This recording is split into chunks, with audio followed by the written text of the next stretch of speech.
चले बेटा, सर हमने कल कंपनी में सबसे पहले पब्लिक कंपनी प्राइवेट कंपनी पढ़ा था बेटा, फिर हमने पढ़ा था कंपनी किस तरह ऑपरेट करती है बेटा।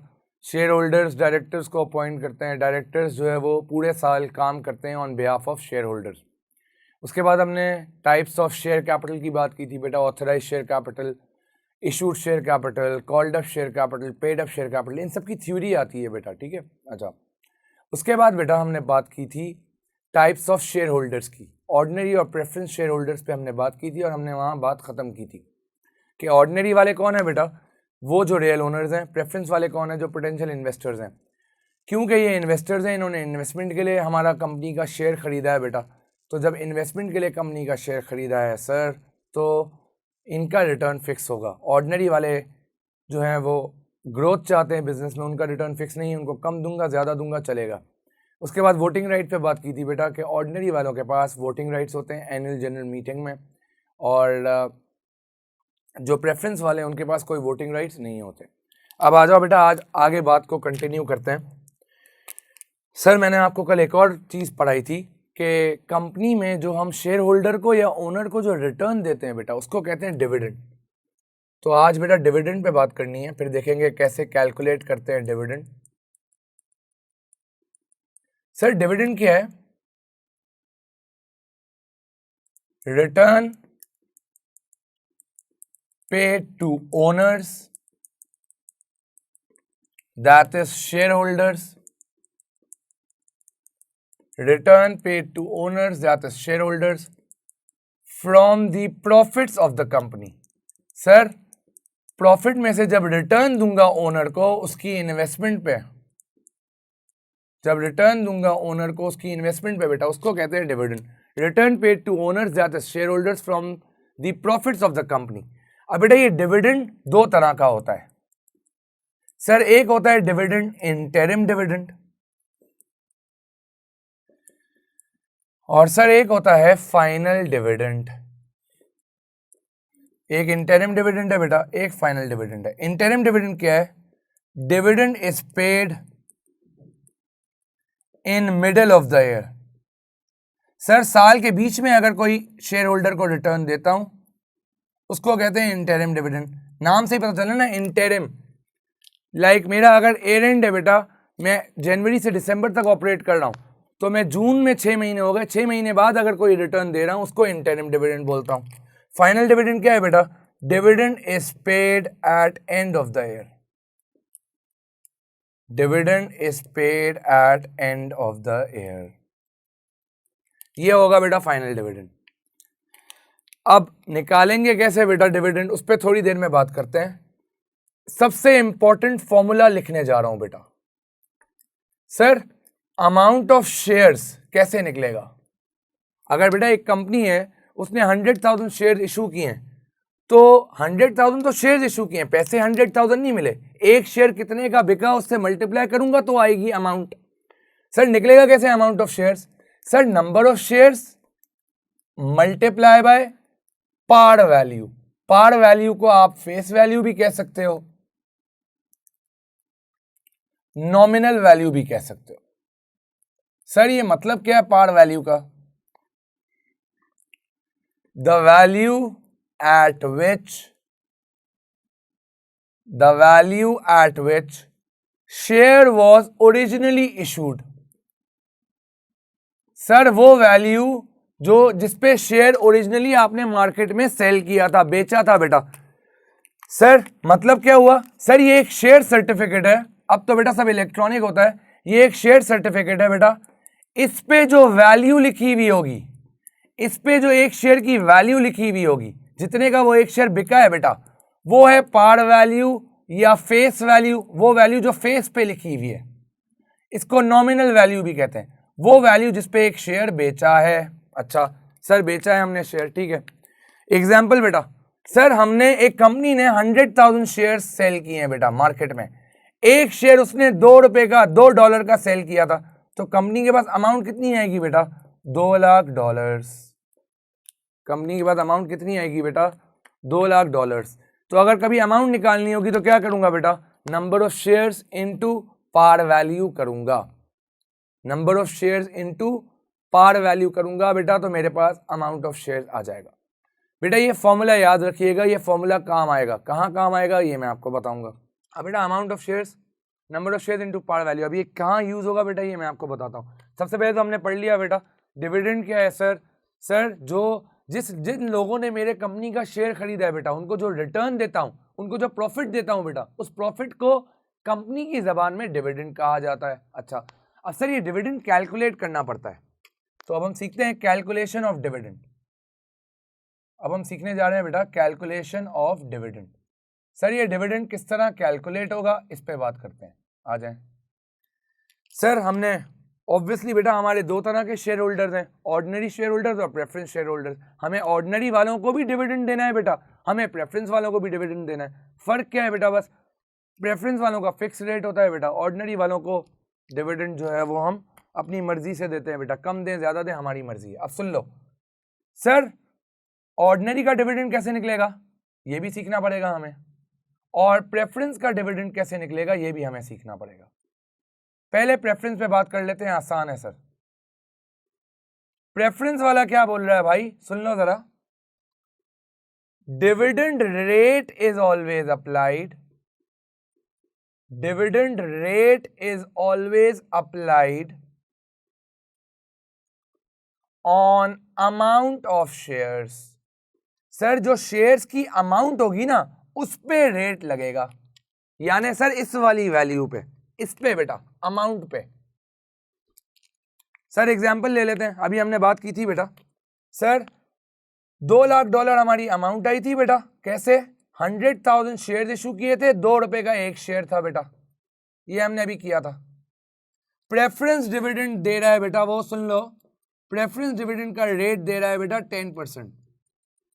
कैसे निकालूंगा दोस्त डिविडेंड, सर क्या पढ़ा है, dividend rate is always applied on amount of shares. Amount है 2 लाख बेटा, 2 लाख पे रेट लगा दो, रेट कितना है 10%, डिविडेंड आ जाएगा 20,000। Simple sir. मैं जब प्रेफरेंस पे डिविडेंड लगाऊंगा बेटा, प्रेफरेंस पे डिविडेंड निकालूंगा तो हमेशा अमाउंट ऑफ शेयर्स पे लगाऊंगा बेटा, डायरेक्ट रेट लगा देना अमाउंट पे, 2 लाख पे बेटा, लाख पे नहीं लगेगा, 2 लाख पे लगेगा। 2 लाख इज डॉलर्स, डॉलर्स पे हमेशा लगेगा बेटा। मुस्तफा क्या ये क्लियर है दोस्त? अब ऑर्डिनरी में सुनो बेटा, ऑर्डिनरी में डिविडेंड दो तरीके से निकलेगा। सर सुनिएगा, sir if rate is in percentage, sir अगर ऑर्डिनरी डिविडेंड का रेट परसेंटेज में गिवन है, always apply rate on amount of shares. Sir अगर रेट डिविडेंड का परसेंटेज में गिवन होगा, आप उस परसेंटेज को हमेशा अमाउंट ऑफ शेयर्स पे लगाओगे, बिल्कुल प्रेफरेंस वाला तरीका। प्रेफरेंस में बेटा हमेशा डिविडेंड का रेट परसेंटेज में होता है, तो सर परसेंटेज वाला रेट हमेशा अमाउंट पे लगेगा, चाहे वो प्रेफरेंस हो चाहे वो ऑर्डिनरी हो। लेकिन सर ऑर्डिनरी में वो कभी कभार रेट देता है इफ रेट इज पर शेयर, कभी कभार वो रेट देता है बेटा, डिविडेंड का रेट देता है पर शेयर की फॉर्म में। सर उस केस में क्या होगा, इफ रेट इज पर share, sir apply rate on number of shares, apply rate on number of shares. उस केस में बेटा मैं जो डिविडेंड का रेट है वो अब $2 लाख पे नहीं लगाऊंगा, 100,000 पे लगाऊंगा। एग्जाम्पल बेटा आपको बोला भाई डिविडेंड का ऑर्डिनरी का रेट है 0.10 पर शेयर। सर जब भी डिविडेंड का रेट पर शेयर होगा आप नंबर ऑफ शेयर्स पे लगाएंगे। नंबर ऑफ शेयर्स हमारी एग्जांपल में 100,000 है, इनटू 0.10 करोगे तो डिविडेंड आएगा 1000। तो सर हमने क्या सीखा, सर प्रेफरेंस का डिविडेंड रेट हमेशा अमाउंट ऑफ शेयर्स पे लगेगा, इस पे हमेशा ता कयामत। ऑर्डिनरी का अगर रेट परसेंटेज में गिवन है तो अमाउंट पे ही लगेगा प्रेफरेंस की तरह, लेकिन अगर ऑर्डिनरी का रेट पर शेयर होगा तो फिर मैं नंबर ऑफ शेयर्स पे लगाऊंगा बेटा, फिर मैं अमाउंट ऑफ शेयर्स पे नहीं लगाऊंगा। क्या ये डिफरेंस क्लियर है सर? अब आ जाए, अब बात कर लेते हैं बेटा रिजर्व्स पे। सर डिविडेंड का इतना ही था, रिजर्व्स पे बात कर लेते हैं बेटा। ये क्या है रिजर्व, सुन लें। Money set aside, money set aside by the business money set aside by the business from profits of the company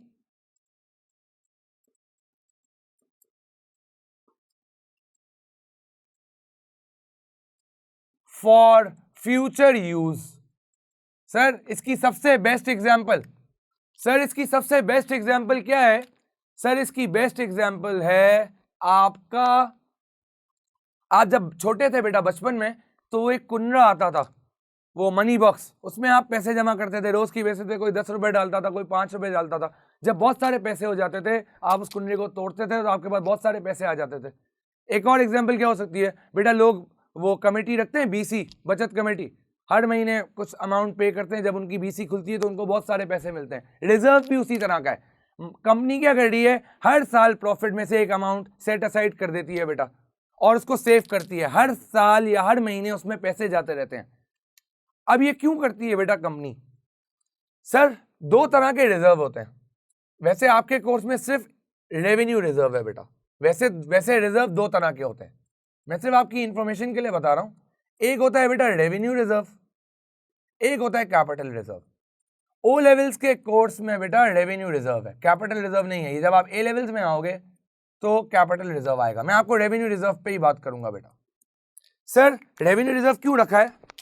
sir money kept in order to finance day to day operations। Sir day to day खर्चों के लिए मैं पैसे जमा कर रहा हूं profits में से, उसको कहता हूं रेवेन्यू रिजर्व। दो तरह के रेवेन्यू रिजर्व होते हैं बेटा, एक होता है जनरल रिजर्व बेटा, एक होता है रिटेन्ड प्रॉफिट। दोनों का मतलब समझना है सर। रिजर्व क्या है पहले तो ये पता होना चाहिए। रिजर्व क्या है? सर कंपनी ने प्रॉफिट में से एक अमाउंट निकाल लिया है, विड्रॉ कर लिया है, प्रॉफिट कम हो गया होगा और रिजर्व बढ़ गया होगा बेटा। 10,000 अगर मैं निकाल रहा हूं बेटा प्रॉफिट से और एक जगह सेव कर रहा हूं, तो वो सेविंग वाली जगह 10,000 से बढ़ जाएगी और प्रॉफिट कम हो जाएगा 10,000 से। अच्छा सर क्यों कर रही है कंपनी अलग? ताकि डे टू डे के ऑपरेशंस कर सके। अब बात करते हैं जनरल रिजर्व पे और रिटेन प्रॉफिट पे। सर जनरल रिजर्व क्या है? सर हमने जनरल खर्चों के लिए रखा है, रोजमर्रा के खर्चों के लिए रखा है बेटा। सर ये एक तरह का सोर्स ऑफ फाइनेंस है। अब बेटा जनरल रिजर्व और रिटेन प्रॉफिट में डिफरेंस समझ लें सर। सर जनरल रिजर्व हमने नॉर्मल बेटा, ये एक तरह की सोर्स ऑफ फाइनेंस होती है। आप लोगों ने बिजनेस स्टडीज में सोर्सेज ऑफ फाइनेंस चैप्टर पढ़ा होगा। तो दो तरह की सोर्सेज होती है बेटा, internal source of finance, external source of finance. Internal source of finance वो है बेटा जो कंपनी खुद जनरेट करती है। तो बेटा हर साल प्रॉफिट में से एक अमाउंट उठा के अगर मैं एक जगह रख रहा हूँ और मैं इंतजार कर रहा हूँ कि ये अमाउंट ग्रो होगी तो मैं इसमें से कोई खर्चा करूंगा बेटा, तो वो रिजर्व है। ठीक है। जनरल रिजर्व क्या है बेटा? जो मैंने जनरल चीज़ों के लिए खरीदा है बेटा, फॉर जनरल यूज़ है। कंपनी का कोई भी जनरल यूज़ होगा, उसको पैसे चाहिए होंगे, उससे विड्रॉ कर लेगी। अच्छा सर रिटेन अर्निंग आप लोगों ने पढ़ा है वहाँ, रिटेन प्रॉफिट बोलूँ या रिटेन अर्निंग्स बोलूँ, बात एक ही है। सर हमने सोल ट्रेडर में क्या पढ़ा था? सुन लो बेटा बहुत गौर से इसका कॉन्सेप्ट समझने के लिए। सर हमने सोल ट्रेडर में ये पढ़ा था बेटा कि ओनर के पास जितना एंड में इनकम स्टेटमेंट में प्रॉफिट फॉर द ईयर आता है बेटा, वो सारा घर ले जाता है। होम इनकम है बेटा, उसकी ले जा सकता है वो। पार्टनरशिप में भी हमने पढ़ा था बेटा, जितना प्रॉफिट बच जाता है बेटा, जितना प्रॉफिट बच जाता है after interest on capital, after interest on drawing, salary, bonus, commission के बाद जो रेजिडुअल प्रॉफिट बचता था, उसको हम पार्टनर को दे देते थे, उनके रेशियो में बांट के उनको दे देते थे, और एंड में नील बचता था एप्रोप्रिएशन अकाउंट में, यानी हमने सारा प्रॉफिट बांट दिया बेटा। कंपनी में कभी भी ऐसा नहीं होता।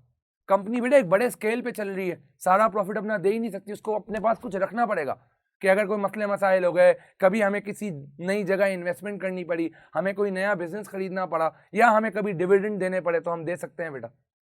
तो सर रिटेन प्रॉफिट या अर्निंग्स क्या है? The left over profit which is reinvested into the business। Sir dividend देने के बाद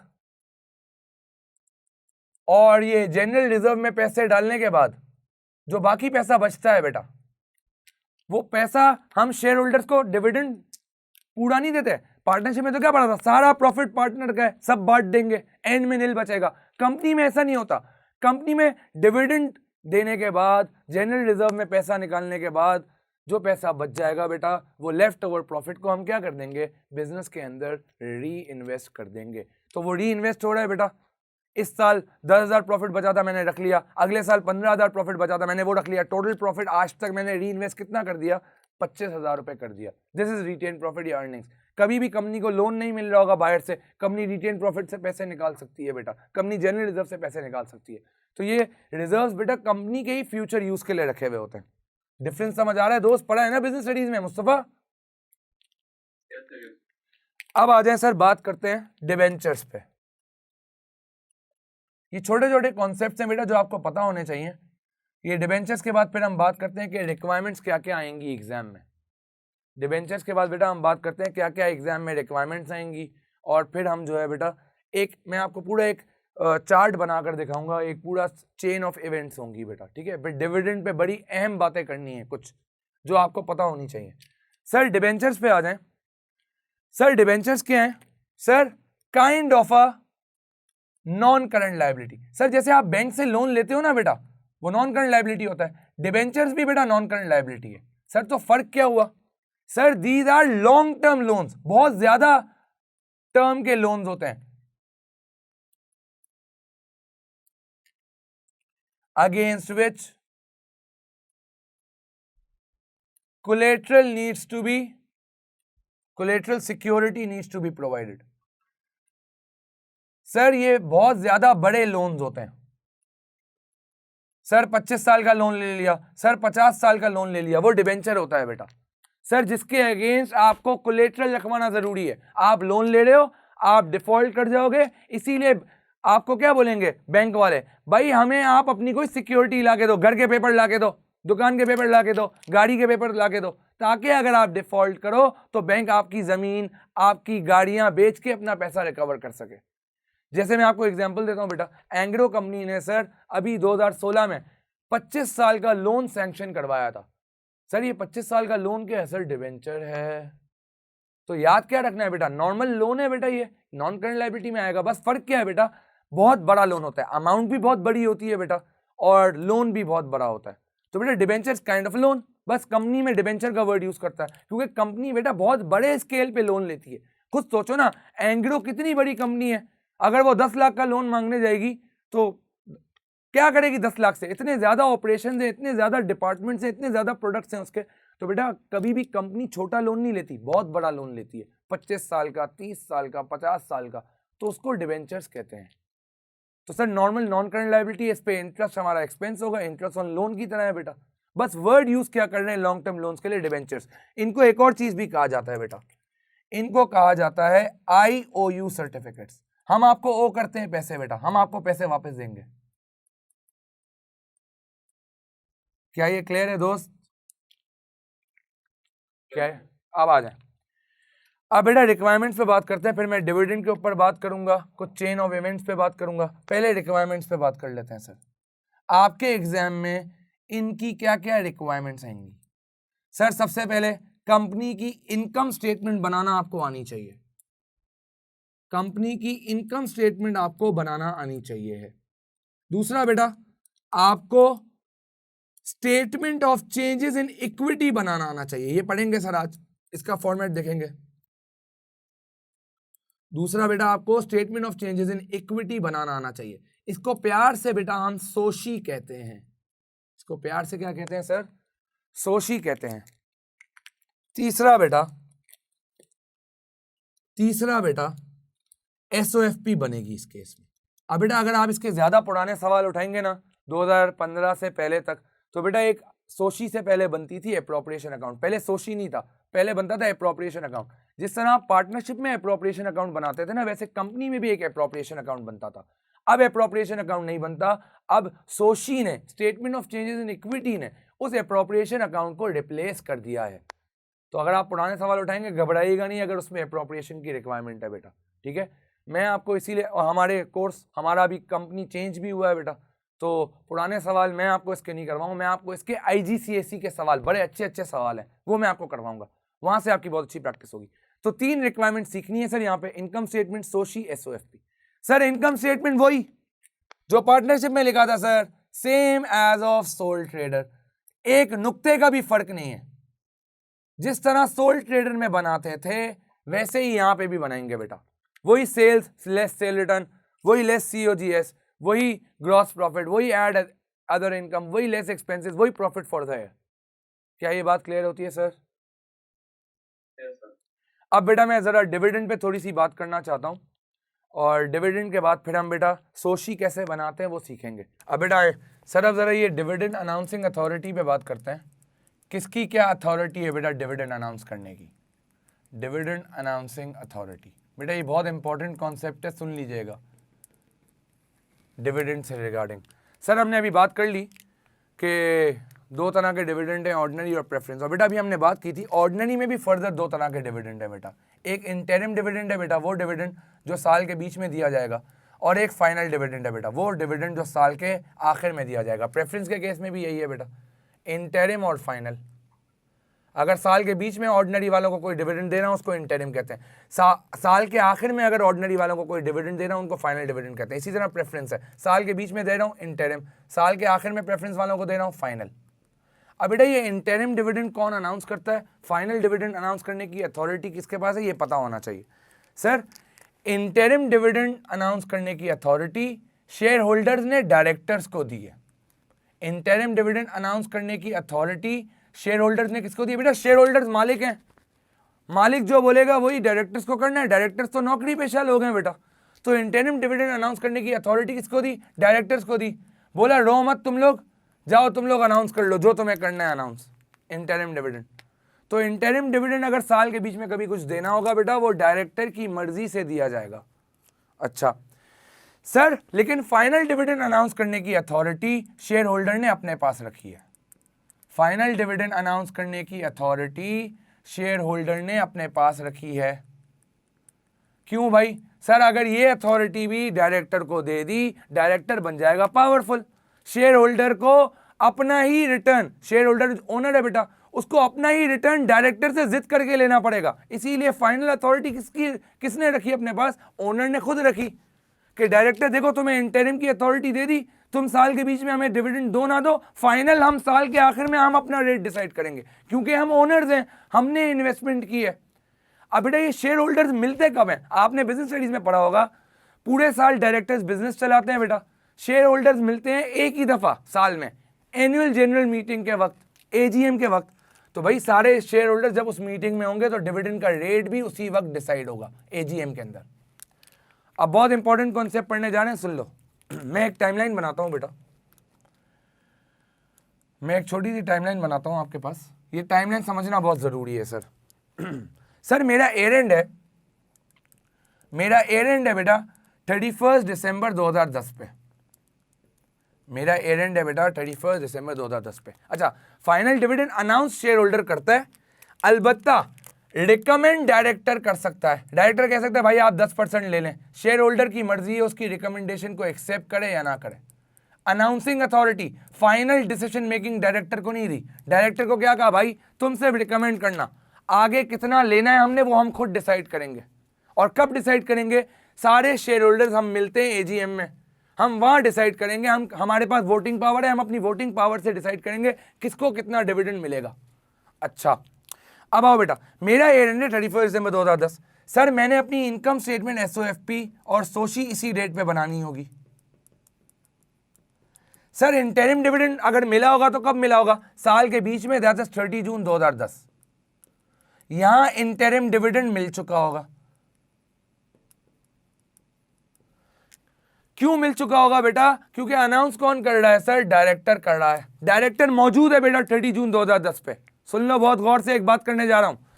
30 क्योंकि डायरेक्टर अनाउंस करते हैं, और डायरेक्टर तो पूरे साल बिजनेस के साथ है बेटा, तो वो अनाउंस करेगा और उसी वक्त डिविडेंड मिल जाएगा। फाइनल डिविडेंड 31 दिसंबर को नहीं मिल सकता सर। क्यों?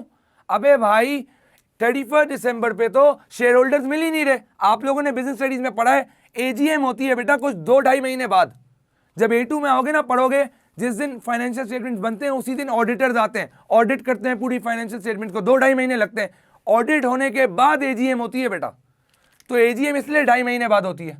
तो सर AGM हो रही है, 2.5 महीने लगा लो बेटा, 15 मार्च 2011 को AGM होगी। अब भाई फाइनल डिविडेंड का रेट डिसाइड ही कब होगा? जिस दिन AGM है। क्यों भाई? शेयर होल्डर को अनाउंस करना है, और शेयर होल्डर साल में सिर्फ एक ही दफा मिलते हैं AGM के वक्त। तो 15 मार्च 2011 को जब एजीएम होगी यहां फाइनल डिविडेंड रेट डिसाइड होगा। कहां डिसाइड हुआ? 15 मार्च। सर तो 31 दिसंबर को मैं फिर अपनी इनकम स्टेटमेंट सोची एसओएफपी में क्या डिविडेंड लेके जाऊंगा? डिविडेंड का रेट यहां तो ले ही नहीं सकता क्योंकि अभी डिसाइड ही नहीं हुआ। इंटरिम डिविडेंड तो 30 जून पे डिसाइड भी हो जाएगा, पे भी हो जाएगा क्योंकि डायरेक्टर्स की जिम्मेदारी है। लेकिन शेयर होल्डर तो 31 दिसंबर पे अवेलेबल है ही नहीं। शेयर होल्डर मिलेगा कब? 15 मार्च को। हम तो फाइनेंशियल स्टेटमेंट बना चुके होंगे। सर यहां फाइनल डिविडेंड का रेट डिसाइड हुआ है। अब क्या मैं पीछे जाऊं? 15 मार्च को डिसाइड हुआ होगा रेट, मैं पीछे जाऊंगा दिसंबर पे फाइनेंशियल स्टेटमेंट में फाइनल डिविडेंड लिख के आऊंगा? ऐसा तो नहीं होगा ना बेटा। अब सुन लो होगा क्या। सर ये जो फाइनल डिविडेंड रेट आज डिसाइड हुआ है, ये सिर्फ आज डिसाइड हुआ है, मिलेगा नहीं आज। क्यों बेटा? आप देंगे अगर तो फाइनेंशियल स्टेटमेंट में कैसे इसको इनकॉर्पोरेट करोगे? है ये डिविडेंड 2010 का, लेकिन डिसाइड कब हो रहा है? 2011 के साल में। तो बेटा एक चीज याद रखना, आपके करंट फाइनेंशियल स्टेटमेंट्स में, अभी बताऊंगा डिविडेंड आता कहां है, इन तीनों में से किसी एक ही जगह आएगा बेटा, बता दूंगा कहां आएगा। आपके करंट फाइनेंशियल स्टेटमेंट्स में इंटरिम डिविडेंड करंट ईयर का आता है। इंटरिम डिविडेंड हमेशा करंट ईयर का आता है, लेकिन sir final dividend last year का आता है। फाइनल डिविडेंड लास्ट ईयर का आता है। क्यों सर? अभी पढ़ा सर, करंट ईयर का तो फाइनल डिविडेंड आ ही नहीं सकता। क्यों? आप फाइनेंशियल स्टेटमेंट्स, आप इनकम स्टेटमेंट एसओएपी 31 दिसंबर को बना रहे हो और फाइनल डिविडेंड 2.5 महीने बाद यहां डिसाइड हो रहा है, यहां प्रपोज हो रहा है बेटा। एग्जामिनर प्रपोज का वर्ड यूज करता है। तो सर याद रखिएगा, तो सर यहां अगर 2011 में डिसाइड हुआ है तो पे दिसंबर 11 में जाके होगा बेटा। तो सर यहां क्या पे होगा? सर जो पिछले मार्च 2009 की जब अकाउंटिंग कर रहा था, 2009 में जो रेट डिसाइड हुआ होगा वो 2010 में दूंगा बेटा। यानी अगर मैं करंट फाइनेंशियल स्टेटमेंट 2011 के बना रहा हूं तो इंटरिम डिविडेंड तो करंट ईयर का अपनी फाइनेंशियल्स में डालूंगा। लेकिन सर फाइनल 2010 की बना रहा था ना बेटा, मेरी एग्जांपल में 2010 की बना रहा था, इंटरिम तो 2010 का ही आएगा। क्यों भाई? डायरेक्टर तो पूरे साल मुंह घुसा के बैठा हुआ है मेरे बिजनेस में, शेयर होल्डर तो साल में एक ही दफा मिलेगा एजीएम में। तो इंटरिम करंट ईयर का आता है, लेकिन फाइनल बेटा पिछले साल का आएगा। पिछले साल जो डिक्लेयर होगा वो इस साल आके पे होगा, इस साल जो डिक्लेयर या प्रपोज हुआ है वो अगले साल जाके पे होगा। क्या ये कॉन्सेप्ट क्लियर होता है सर? Yes sir. तो याद रखिएगा दोस्त, आपके सवाल में बेटा जब भी आपको करंट ईयर का फाइनल डिविडेंड देगा आपको उसको इग्नोर करना है। क्यों? मैं बताऊंगा आगे जाके। सर हम हमेशा अपनी फाइनेंशियल स्टेटमेंट्स में डिविडेंड पेड लेते हैं। यहां डिविडेंड पे नहीं हुआ, सिर्फ प्रपोज हुआ है, डिक्लेयर किया है शेयर होल्डर ने कि भाई हम 12% डिविडेंड रेट लेंगे। डिक्लेयर हुआ है, पे नहीं हुआ। आपकी स्टेटमेंट ऑफ, बता देता हूं डिविडेंड अब कहां आता है, statement of changes in equity में डिविडेंड आता है बेटा। और statement of changes in equity में हमेशा पेड डिविडेंड्स आते हैं। जो डिविडेंड पे किए हैं, जो डिक्लेयर किए हैं वो नहीं आते। अब सर 2016 से पहले के आप सवाल करेंगे तो वो प्रपोज भी उसने लिया हुआ होगा। 2016 के बाद ये ट्रीटमेंट चेंज हुआ है। 2016 के बाद अब आपके एग्जाम में जो डिविडेंड आएगा सोशी में वो सिर्फ और सिर्फ डिविडेंड पेड होना चाहिए, प्रपोज या डिक्लेयर नहीं होना चाहिए। तो सर जब भी आपको डिविडेंड लेना होगा आप इंटरिम का तो करंट डिविडेंड लोगे, लेकिन सर आप फाइनल का हमेशा लास्ट ईयर का डिविडेंड लोगे। करंट ईयर का ले ही नहीं सकता, प्रैक्टिकली पॉसिबल ही नहीं है, क्योंकि आप फाइनेंशियल्स बना रहे हो दिसंबर पे और डिविडेंड का रेट डिसाइड हो रहा है मार्च 11 में, आगे जाके डिसाइड हो रहा है। क्या ये क्लियर है sir? Sir chain of events पे बात करते हैं बेटा। क्या क्या चेन ऑफ इवेंट्स होंगे बेटा सुन लें। सर पहला, कंपनी क्या क्या इवेंट्स करती है बेटा, ये चेन ऑफ इवेंट्स समझ आएंगे तो आराम से सोची समझ आएगी, statement of changes in equity. तो आओ बेटा चेन ऑफ इवेंट्स क्या है सर। पहला, कंपनी बेटा शेयर इशू कर सकती है। शेयर इशू कैसे करेगी बेटा? अब बेटा देखो इशू ऑफ शेयर्स हमने पढ़ा है बेटा, दो तरह के शेयर होल्डर हैं, या तो हम शेयर इशू बेटा ऑर्डिनरी वालों को करेंगे या प्रेफरेंस को करेंगे। आपके कोर्स में प्रेफरेंस का शेयर इशू नहीं है, सिर्फ ऑर्डिनरी का शेयर इशू है। सर शेयर का मतलब क्या है सर? आप जनरल पब्लिक को शेयर दे रहे हो, वो आपको पैसे दे रहा है। सर जब वो आपको पैसे दे रहा है आप एंट्री क्या बनाओगे? कैश डेबिट बेटा। और सर कैश क्यों डेबिट हो रहा है? क्योंकि कंपनी के पास पैसे आ रहे हैं, एसेट बढ़ रहा है बेटा, डेबिट होगा। और सर कैपिटल कंपनी का क्रेडिट होगा, कौन सा वाला कैपिटल बेटा? Ordinary share capital.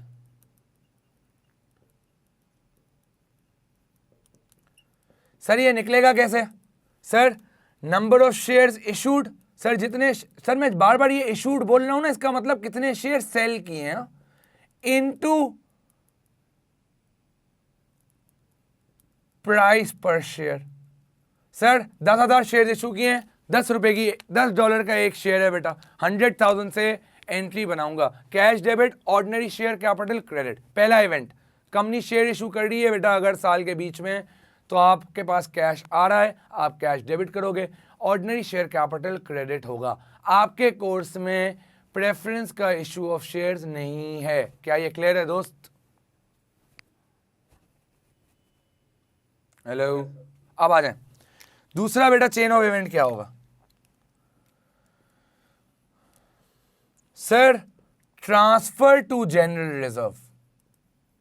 दूसरा केस क्या होगा sir? Transfer to general reserve.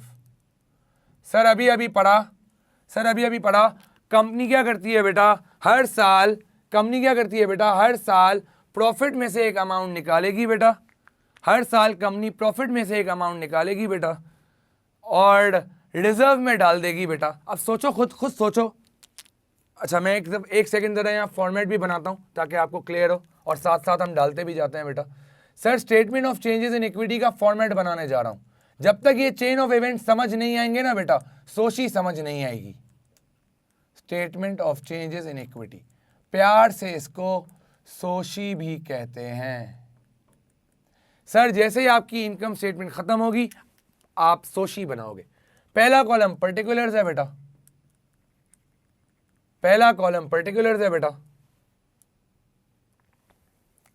दूसरा column sir ordinary share capital, दूसरा column sir ordinary share capital. तो बेटा आओ जरा, ऑर्डिनरी शेयर कैपिटल के बाद मैं लिख देता हूं प्रेफरेंस शेयर कैपिटल बेटा, प्रेफरेंस शेयर कैपिटल। और बेटा सर जनरल रिजर्व, और बेटा रिटेन अर्निंग्स, और बेटा आखिरी कॉलम होगा टोटल का। क्या क्या चेन ऑफ इवेंट्स इसमें आएंगे ये आपको पता होना चाहिए बेटा, क्या क्या चेन ऑफ इवेंट्स आएंगे आपको पता होना चाहिए। सर मैं इस शीट को स्टार्ट किससे करता हूं? सर मैं इस शीट को स्टार्ट करता हूं बैलेंस बीडी से।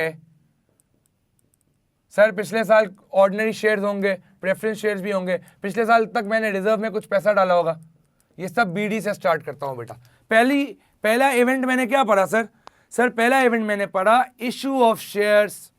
सर क्या हो रहा है देखो, एंट्री क्या बनी है, cash debit ordinary share capital credit. क्या आपको यहाँ कैश का कॉलम दिख रहा है? नो, तो रिकॉर्ड नहीं होगा cash. Ordinary share capital credit हो रहा है। सर क्या ऑर्डिनरी शेयर कैपिटल का कॉलम दिख रहा है? बिल्कुल दिख रहा है बेटा। अच्छा एक चीज अब बेटा सुन लो, सर ये जो रिजर्व्स होते हैं ना ये भी आपका कैपिटल का पार्ट होते हैं, आप पैसे ही जमा कर रहे हो ना बेटा। Reserves is a type of equity, equity के अंडर आता है बेटा ये भी। आप प्रॉफिट से पैसे निकाल के जमा कर रहे हो, पैसे है आपका कैपिटल ही बेटा। तो बेटा रिजर्व पे भी रूल कैपिटल के ही लगते हैं, कैपिटल बढ़ता है क्रेडिट होता है, कैपिटल कम होता है डेबिट होता है। तो आ जाओ, cash debit ordinary share capital credit, ordinary share capital credit हो रहा है सर, कैपिटल क्रेडिट पे बढ़ता है। मैं यहां ऐड करूंगा इशू ऑफ शेयर्स, और सर मैं सिर्फ कौन से कॉलम में लिखूंगा? मैं ऑर्डिनरी शेयर कैपिटल के कॉलम में लिखूंगा। प्रेफरेंस शेयर का इशू आपके कोर्स में नहीं है, जनरल रिजर्व पे कोई इफेक्ट ही नहीं आ रहा है इस एंट्री का, ना रिटेन अर्निंग्स पे आ रहा है, टोटल पे आ जाएगा सर। क्या ये क्लियर है दोस्त? अब आ जाए दूसरा इवेंट बेटा, ट्रांसफर टू जनरल रिजर्व। क्या पढ़ा था अभी हमने थोड़ी देर पहले? कंपनी हर साल प्रॉफिट से एक अमाउंट निकालती है, रिजर्व में डालती है। सर प्रॉफिट से जब एक अमाउंट निकाल के रिजर्व में डाल रही है तो बेटा प्रॉफिट वाला कॉलम क्या होगा? कम हो जाएगा। रिटेन अर्निंग्स को मैं प्रॉफिट भी कहता हूं बेटा, रिटेन अर्निंग्स को मैं प्रॉफिट भी कहता हूं। सर जब पैसा निकाल के हर साल प्रॉफिट से एक अमाउंट निकाल के रिजर्व में डाल रही है तो बेटा प्रॉफिट से अमाउंट कम हो जाएगी, तो मैं रिटेन प्रॉफिट या रिटेन अर्निंग्स को डेबिट करूंगा बेटा। सर ये क्या बात हुई, आप बोल रहे हैं प्रॉफिट से निकाल रहे हैं, फिर आप डेबिट रिटेन अर्निंग्स को कर रहे हैं, प्रॉफिट को नहीं कर रहे। अभी बताऊंगा थोड़ी देर में क्यों प्रॉफिट को नहीं कर रहा और रिटेन अर्निंग्स को डेबिट कर रहा हूं। तो रिटेन अर्निंग्स डेबिट हुआ बेटा, क्योंकि रिटेन अर्निंग से पैसा जा रहा है, कैपिटल कम हो रहा है, रिजर्व पे भी कैपिटल का रूल लगता है। तो बेटा अगर प्रॉफिट से पैसा निकाल रहा हूं तो रिजर्व कम हुआ, और जनरल रिजर्व में डाल रहा हूं तो जनरल रिजर्व बढ़ जाएगा, कैपिटल बढ़ जाएगा, क्रेडिट होगा सर।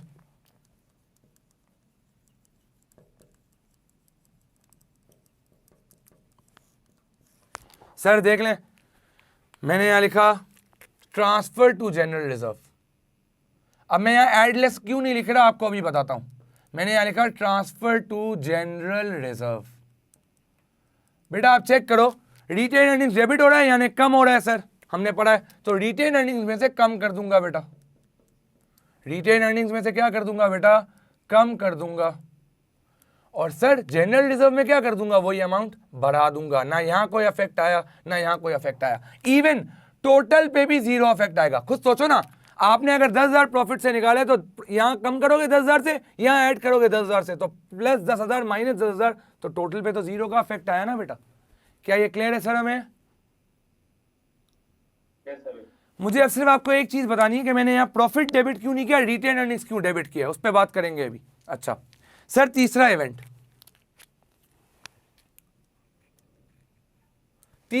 होता है बेटा डिविडेंड। और हमने अभी बात की बेटा, हम सिर्फ डिविडेंड पेड रिकॉर्ड करते हैं, डिविडेंड पेड रिकॉर्ड करते हैं।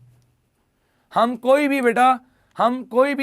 प्रोपोज डिविडेंड को रिकॉर्ड नहीं करते, हम डिविडेंड पेड को रिकॉर्ड करते हैं सर, सिर्फ और सिर्फ। अच्छा अब बेटा सुन लो जरा सर, अभी मैंने थोड़ी देर पहले डिविडेंड की डेफिनेशन क्या लिखी थी, dividend is paid out of the profits of the company. मैं जब शेयर होल्डर को डिविडेंड दे रहा हूं तो प्रॉफिट से दे रहा हूं सर, और क्योंकि डिविडेंड पे कर रहा हूं तो सुन लो, प्रॉफिट से पे कर रहा हूं तो प्रॉफिट कम हो जाएगा सर, मैं रिटेन अर्निंग्स को डेबिट करूंगा। सर आपने प्रॉफिट बोला, आपने दोबारा रिटेन अर्निंग्स को डेबिट कर दिया, अभी समझाऊंगा बेटा सब, टेंशन नहीं लो। तो रिटेन अर्निंग्स डेबिट बेटा, और कैश में डिविडेंड दे रहा हूं बेटा, कैश क्रेडिट हो जाएगा। प्रॉफिट की जगह रिटेन अर्निंग्स क्यों लिख रहा हूं, ये सिर्फ अभी थोड़ी देर में समझाऊंगा। तो आओ जरा, क्या कैश का कोई कॉलम आ रहा है? नो, तो कैश रिकॉर्ड ही नहीं होगा। रिटेन अर्निंग्स का कॉलम आ रहा है बेटा। अब बेटा डिविडेंड पेड इंटरिम भी हो सकता है, फाइनल भी हो सकता है, तो सर यहां सारे डिविडेंड्स आएंगे, और प्रेफरेंस का भी हो सकता है और ऑर्डिनरी का भी हो सकता है। आप चेक कर लो, कोई ये मत समझिएगा बेटा कि ऑर्डिनरी का डिविडेंड है तो ऑर्डिनरी शेयर कैपिटल में आएगा, नहीं, यहां तो सिर्फ शेयर का इशू आएगा। आप डिविडेंड हमेशा ऑर्डिनरी या प्रेफरेंस वाले को कंपनी के प्रॉफिट में से देते हो, और प्रॉफिट यहां आएगा बेटा। तो सर रिटेन अर्निंग्स मैं यहां लिख दूं less dividend paid, paid dividends आएंगे। अभी हमने बात की थी फाइनल डिविडेंड करंट ईयर का पे नहीं हुआ, फाइनल डिविडेंड करंट ईयर का अगले साल पे होगा, तो अगले साल की सोची में आएगा। इस साल पिछले साल का फाइनल डिविडेंड आएगा बेटा। तो सर इंटरिम और फाइनल आप यहां ले लीजिएगा, यहां नहीं आएगा बेटा, यहां कोई इफेक्ट नहीं है, यहां कोई इफेक्ट नहीं है, यहां आ जाएगा सर। क्या ये क्लियर है सर हमें? जल्दी से बताएं। आखिरी चीज बेटा सुन लो, आखिरी चीज सर हमने अभी क्या पढ़ा था, सारी डिस्ट्रीब्यूशन के बाद, ये सारी डिस्ट्रीब्यूशन हो गई ना, जर्नलिज्म में भी बांट दिया, डिविडेंड भी दे दिया, जो प्रॉफिट बचता है वो क्या करता हूं, री इन्वेस्ट कर देता हूं बिजनेस में। सर यानी मैं प्रॉफिट क्या कर रहा हूं सर, रिटेन अर्निंग्स में डालूंगा। तो बेटा आपने जो इनकम स्टेटमेंट बनाई थी उससे प्रॉफिट फॉर द ईयर आ रहा है सर, आप उसको रिटेन अर्निंग्स में डाल देंगे। अब बेटा देखो, आप सर हर जगह बात कर रहे थे ना, ऐड हो जाएगा। सर आप जो हर जगह बात कर रहे थे ना कि प्रॉफिट से पे करो, अबे भाई प्रॉफिट एट दी एंड जाके गिर किस में रहा है, रिटेन अर्निंग्स में। ये प्रॉफिट जो है एट दी एंड जाके गिर किस में रहा है बेटा, सर ये एट दी एंड प्रॉफिट जाकर रिटेन अर्निंग्स में गिर रहा है। तो बेटा मैं चाहे प्रॉफिट यहां लिखूं या रिटेन अर्निंग्स लिखूं, बात तो एक ही है। एट दी एंड प्रॉफिट भी कम हो रहा है ना बेटा, तो वो यहां से कम कर लो या इसमें से कम कर लो, बात एक ही है। क्योंकि ये एक कॉलम है इसलिए मैंने इसमें शो किया है आपको हर चीज। बात समझ आ रही है कि यहां मैंने क्यों प्रॉफिट डेबिट नहीं किया, रिटेन अर्निंग्स डेबिट किया है। यहां क्यों मैंने प्रॉफिट डेबिट नहीं किया, रिटेन अर्निंग्स किया, क्योंकि एट दी एंड प्रॉफिट भी कहां जा रहा है बेटा, रिटेन अर्निंग्स में ही जा रहा है। क्या ये क्लियर है? ये समझ आया मुस्तफा, मैं क्यों यहां प्रॉफिट डेबिट नहीं लिखा मैंने, हालांकि पे प्रॉफिट से ही किया है। एट दी एंड बेटा प्रॉफिट भी रिटेन अर्निंग्स में से ही गिर रहा है, ठीक है।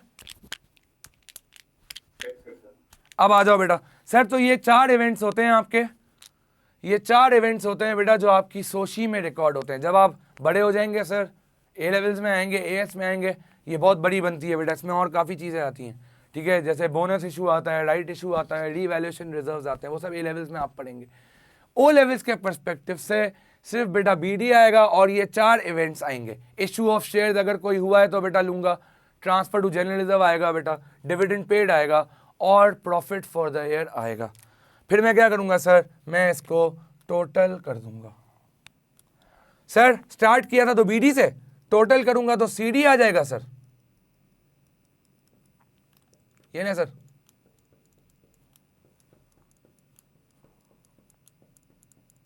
बन गई सर सोची आपकी, बन गई सर सोची आपकी, कितनी आसान है, देखें कितनी आसान है। बस बेटा 2-3 चीज़ों का ख्याल रखना है। डिविडेंड पेड आएगा बेटा, यहाँ पे कभी भी प्रपोज नहीं आता, सोशी में हमेशा डिविडेंड पेड आता है, प्रपोज नहीं आएगा। तो डिविडेंड पेड जब बोल रहा हूँ तो आप इंटरिम तो करंट ईयर का लोगे, यहाँ लिख भी देता हूँ बेटा दोबारा, इंटरिम तो आप करंट ईयर का लोगे, जिस साल की सोशी बनाओगे इंटरिम उसी साल का आएगा, लेकिन फाइनल डिविडेंड लास्ट ईयर का आएगा। करंट ईयर का फाइनल कभी भी सोशी में नहीं आएगा, क्योंकि वो इस दफा प्रपोज हुआ है, डिक्लेयर हुआ है, पे अगले साल होगा। क्या ये क्लियर है बेटा? तो सर हमने बात की, सर 3 रिक्वायरमेंट्स आती हैं यहाँ पे। इनकम स्टेटमेंट पहली बिल्कुल सेम फॉर्मेट है एज ऑफ सोल ट्रेडर, दूसरी है बेटा statement of changes in equity. अब आ जाए तीसरी पढ़ लेते हैं बेटा। तीसरी रिक्वायरमेंट है हमारी एसओएफपी की बेटा, स्टेटमेंट ऑफ फाइनेंशियल पोजीशन। अब बेटा यकीन माने स्टेटमेंट ऑफ फाइनेंशियल पोजीशन में हमने 3 कॉलम्स बनाए थे बेटा, आ जाए जल्दी जल्दी से डिस्कस कर लेते हैं। बहुत ये भी बहुत आसान है, एक ही चेंज है बस इसमें, एक ही चेंज है बेटा इसमें। आ जाओ बात कर लेते हैं उस चेंज पे सर।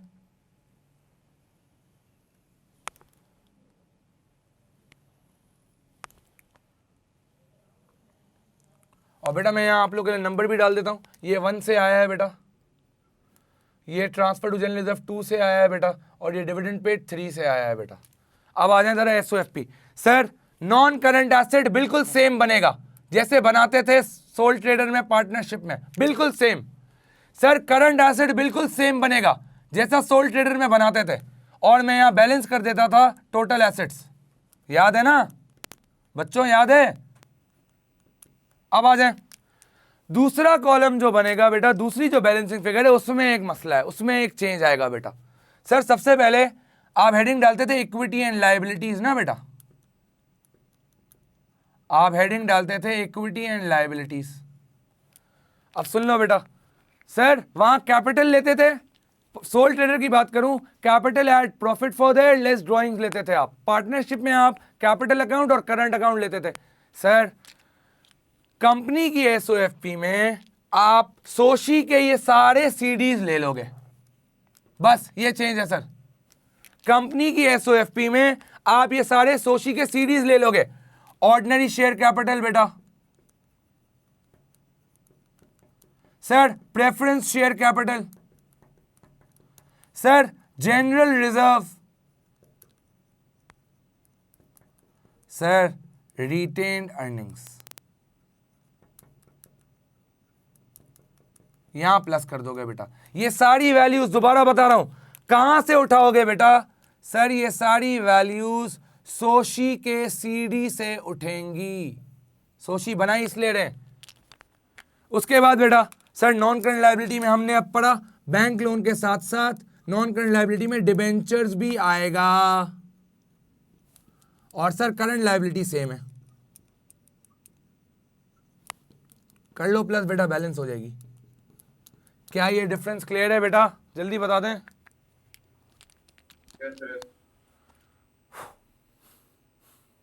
अब बेटा एक और चीज सुन लें, आखिरी एक आखिरी चीज सुन लो बेटा। सर जब सोशी बनाने के लिए आती है आपका एग्जामिनर थ्योरी पूछता है बेटा, क्या भाई बताओ डिबेंचर सोशी में आएगा? तो आप क्या बोलोगे? नहीं सर डिबेंचर सोशी में नहीं आएगा। सोशी का नाम क्या है? देखो पढ़ो, कौन सी स्टेटमेंट है? वो स्टेटमेंट जो बताएगी इक्विटी का चेंज, मेरी इक्विटी में या मेरे रिजर्व में जब भी चेंज आएगा वो इसमें रिकॉर्ड होगा। सर डिबेंचर आपकी इक्विटी या कैपिटल थोड़ी है, डिबेंचर तो हमारी लायबिलिटी है, तो डिबेंचर कभी भी सोशी में नहीं आता है। क्या ये क्लियर है सर? अब बेटा एक बात सुन लो, सर एग्जाम में इनकम स्टेटमेंट आती है, सोशी आती है, एसओएफपी आती है। कभी कभी आपका एग्जामिनर सोशी की रिक्वायरमेंट नहीं देता है बेटा। उसका रीजन पता है क्या होता है बेटा? ना हमने शेयर इशू किए होते हैं, पुराने वाले शेयर्स ही चल रहे होते हैं बेटा, हमने करंट ईयर में कोई शेयर इशू नहीं किए होते, प्रेफरेंस में तो वैसे ही शेयर इशू आपके कोर्स में नहीं है। तो बेटा हम क्या करते हैं, और जनरल रिजर्व में एक ही ट्रीटमेंट है, मसला रिटेन अर्निंग्स का है, मसला यहाँ का है, हमें ये रिटेन अर्निंग सीडी डालना है ना बेटा, मसला यहाँ आता है। तो बेटा जब सोशी एग्जाम में नहीं बनानी होगी तो मैं एक अपनी जाती वर्किंग एक करूंगा, सोशी उस केस में नहीं बनाऊंगा, इतनी सोशी बड़ी बनाओगे टाइम सारा उसी में चले जाएगा। शॉर्टकट तरीका क्या है, अगर एग्जाम में सोशी नहीं बोल रहा तो ऑर्डिनरी शेयर तो वही सवाल में जो दिया होगा वही आप लोगे, क्योंकि आपने इस दफा कोई शेयर तो इशू किए नहीं होंगे। दूसरा, प्रेफरेंस शेयर का तो शेयर इशू के केस में है ही नहीं, और जनरल रिजर्व आपको पता है आपको ओपनिंग और ट्रांसफर ऐड करना है, तो वो अब यहां भी कर सकते हैं सर। अगर सोशी नहीं बनानी होगी तो बात कर रहा हूं बेटा। सर तो अभी हमने क्या बात की, अगर एग्जाम में सोशी की रिक्वायरमेंट नहीं आएगी तो जुगाड़ क्या है बेटा, मैं सोशी में बना के ये सीडी कैसे निकालूंगा? सर मैंने आपको कहा ऑर्डिनरी शेयर में कोई चेंज नहीं होगा, तभी तो वो सोशी बनवा नहीं रहा, वो पागल थोड़ी है। अगर होगा भी बेटा तो आप ऐड कर दोगे, सिंपल है। दो ही तो चीजें, प्रेफरेंस शेयर में तो कुछ है ही नहीं, डायरेक्ट आप सवाल से लिखोगे, जर्नलिज्म में भी दो चीजें आप ऐड कर लोगे। मसला है रिटेन अर्निंग्स का, तो मैं यहां लिख रहा हूं if there is no requirement of सोशी।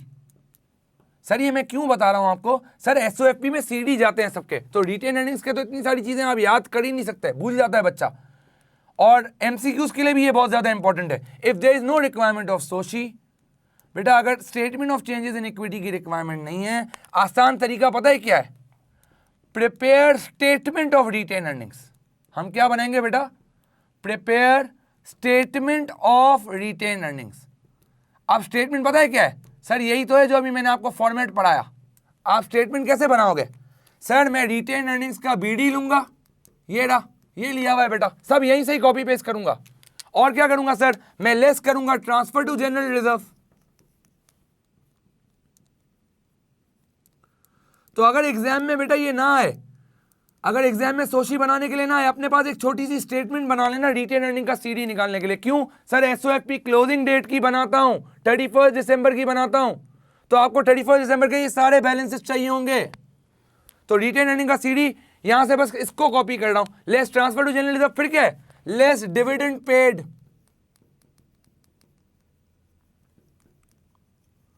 और सर उसके बाद add profit for the year, बस बन गई बेटा रिटेन अर्निंग का सीडी निकल आएगा। तो पूरी सोशी एग्जाम में बनाने का टाइम नहीं होगा, अगर रिक्वायरमेंट ना दी हुई हो मत बनाइएगा। आप क्या करेंगे, सिर्फ और सिर्फ अपने पास एक स्टेटमेंट ऑफ रिटेन अर्निंग्स बना लेना, तो रिटेन अर्निंग्स का सीडी आ जाएगा।